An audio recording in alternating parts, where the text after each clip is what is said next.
Adakah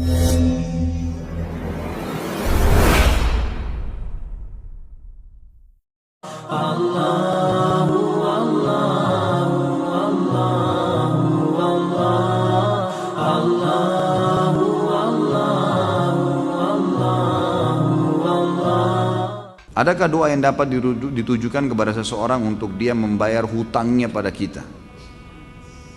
Setahu saya tidak tahu ya, ada riwayat khusus masalah ini. Yang ada riwayat itu kalau kita terlilit utang, gitu kan? Karena Ibnu Abbas mengatakan kalau engkau membaca dalam riwayat sahih, kalau engkau membaca Allahumma kfini bihalalika an haramik waqdin bi fadlika amman siwak. Allahumma kfini bihalalika an haramik, ya Allah cukupkanlah aku menikmati yang halalmu dan jauhkan aku dari yang haram.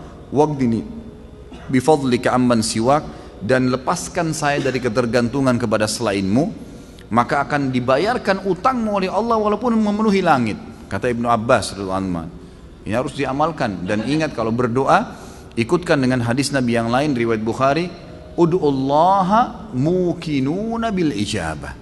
Berdoa sama Allah diikuti dengan keyakinan penuh Allah akan ijabah. Fa innallaha la yaqbalu ad-du'a min qalbil ghafil. Allah tidak akan pernah terima doa dari hati yang lalai. Doa ya Allah diterima enggak ya? Ragu. Atau sambil berdoa sambil ingat makanan, ingat pasangan, ingat ini, enggak bisa. Harus dengan yakin, gitu kan. Jadi kalau doa untuk buat orang lain bayar, Allah alam yang saya tahu berdoa kepada Allah bisa, itu bukan mustahil. Pernah terjadi dalam sebuah riwayat yang sahih, Umar bin Khattab pada saat mengirim pasukan di perang Qadisiyah, menembus benteng-benteng Persia.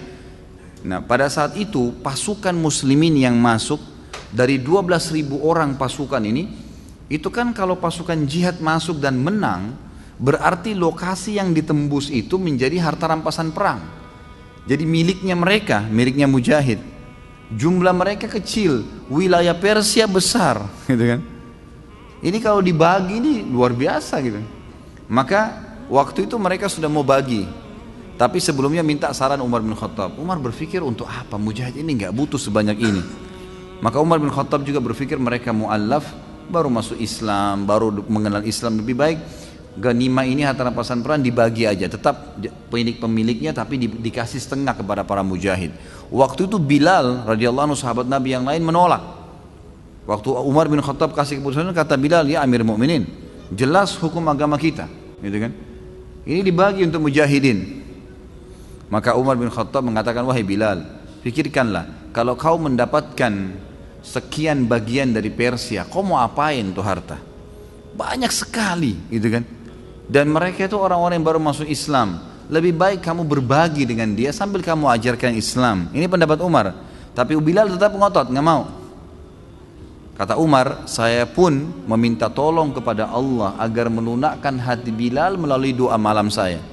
Maka Umar bin Khattab sujud berdoa kepada Allah di salat malam. Ya Allah, lunakkanlah hati Bilal. Ya Allah, lunakkan, terus begitu. Kata Umar radhiyallahu anhu, pas tiba habis sholat subuh, Bilal datang kepada saya mengatakan, saya ridho kepada hukummu hai Amir Mukminin, gitu kan? Jadi bukan mustahil berdoa, doakan ya Allah lunakkan hatinya supaya dia bisa membayar utangnya, gitu kan? Sambil tentu kita muhasabah teman-teman sekalian. Jadi kadang-kadang kita juga ini terlalu banyak terlalu pintar menyalahkan orang, tidak bermuhasabah. Apa yang terjadi, sesuatu yang terjadi pada kita, yang paling pertama hisab diri kita dulu. Ada masalah apa saya ini? Jangan sampai orang ini gunjing karena saya pernah gunjing orang. Jangan sampai utang ini mungkin saya pernah utang sama orang saya nggak bayar. Jadi kita muhasabah dulu. Kalau kita sudah tidak temukan variabel kesalahan kita, nah baru gitu.